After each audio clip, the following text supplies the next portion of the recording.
Hello and welcome to the Ohio Arts Council's Riffe Gallery.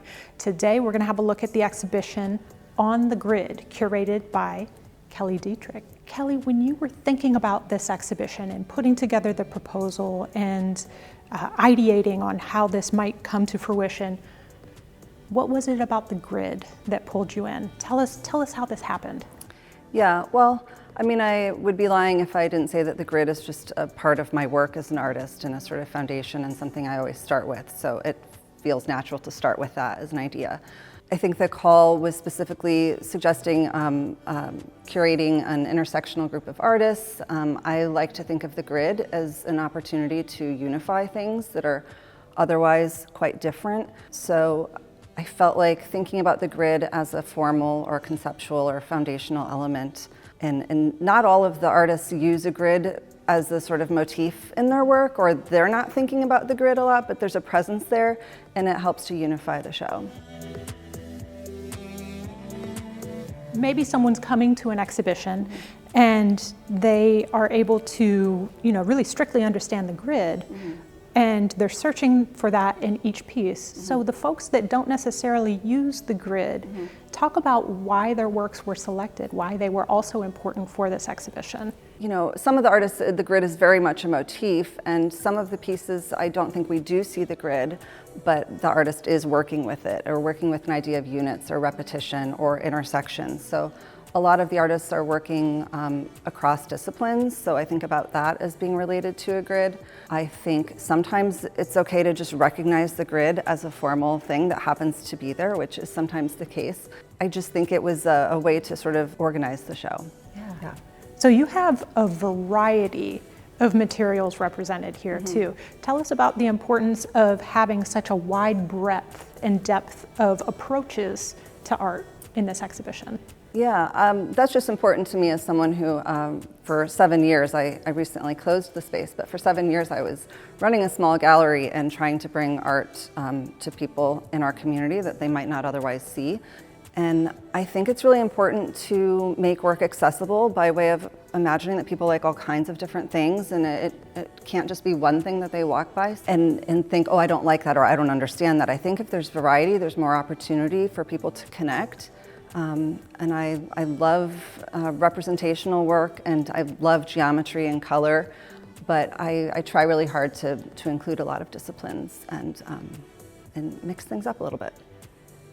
I think we have that in spades in this exhibition, so let's go ahead and take a look at some of those relationships.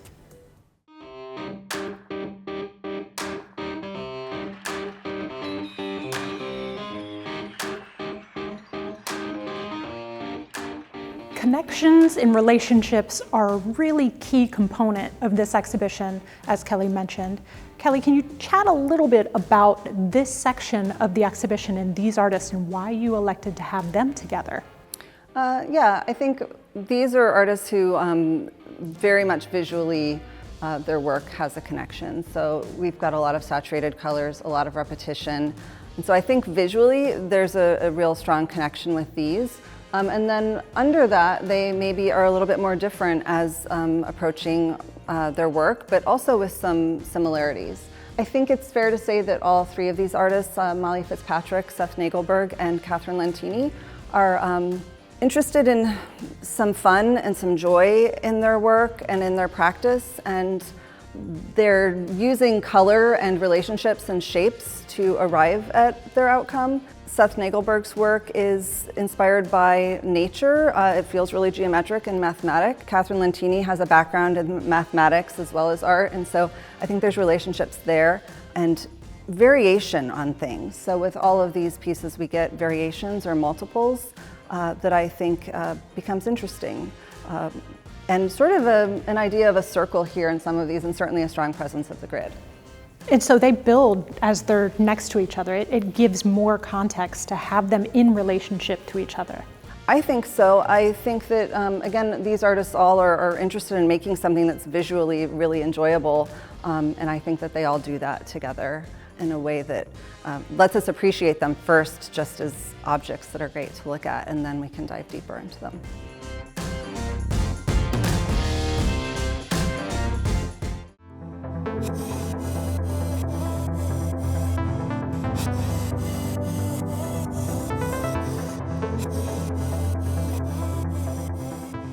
Emily Sullivan-Smith is an artist based in Dayton. She's someone I've known and worked with for many years and gotten to know as a person and as an artist. Over the many years, I always come to her work feeling how reflective it is and how thoughtful it is. And it also always just feels really beautiful and sort of awe-inspiring, but also very solemn at the same time, which I think is an interesting experience to have. She's talking a lot in her work, or exploring in her work, the impact of humans on nature. And she uses labor very often to reflect on and explore that and think about how things are made. I think that Emily's work is often presenting artwork as surrogates for a nature that might not be there for future generations. So placeholder for posterity is an example that I think really calls attention to that. And I think Emily always titles her work really thoughtfully too. It feels like she's just entirely and wholly present with her work. The labor is sometimes work that she does, and in this instance I think it's really interesting how it reflects the labor of a spider doing this work that is so fragile and vulnerable. And she'll often do the work herself or employ artists to collaborate with her. And some of the work takes years to make, but I think that's always really evident in the work is the hand and the time. And when we think about things in nature, we think that they're things that happen over such a slow period of time and things that get undone over a long period of time. So I think that time is really important in her work, which I think the labor brings our attention to in a really interesting way. I think too the use of white to sort of cancel something out, or it's very beautiful and feels sort of pure, but again also sort of somber in a way. So I just continually find that she's exploring a lot of different things in her work and sort of project-based. But always keeps my interest.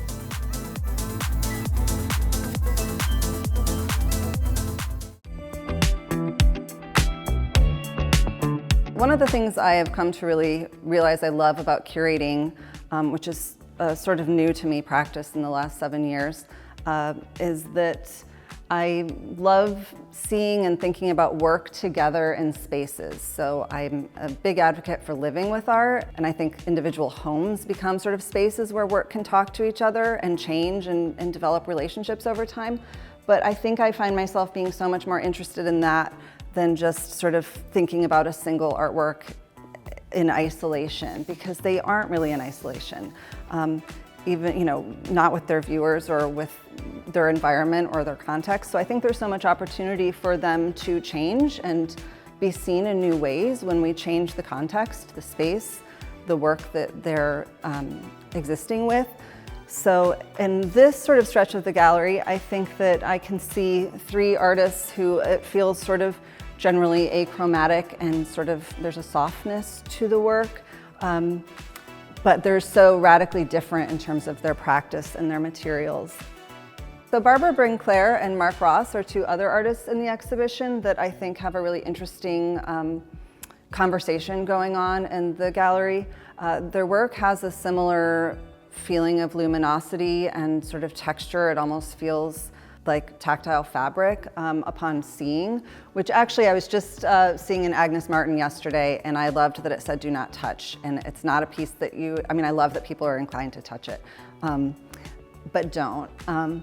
But I think that Bryn Klare's work is so intimate and focused on the hand and thinking about discarded materials and elevating them, while Mark Ross is really sort of concentrated on painting as a practice, I think, and using traditional materials and on a much grander scale in terms of size. One of the things that this whole stretch of the space has in common is that all of these artists are like really meticulous about their practice.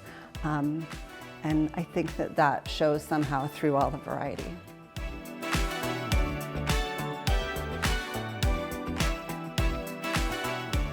Thank you so much for joining us for this Spotlight on the Riffe. This is the On the Grid exhibition, and big thank you to Kelly for putting together such a wonderful exhibition. Thank you to the governor, the legislature, and the Ohio Arts Council's board, all who support the Ohio Arts Council.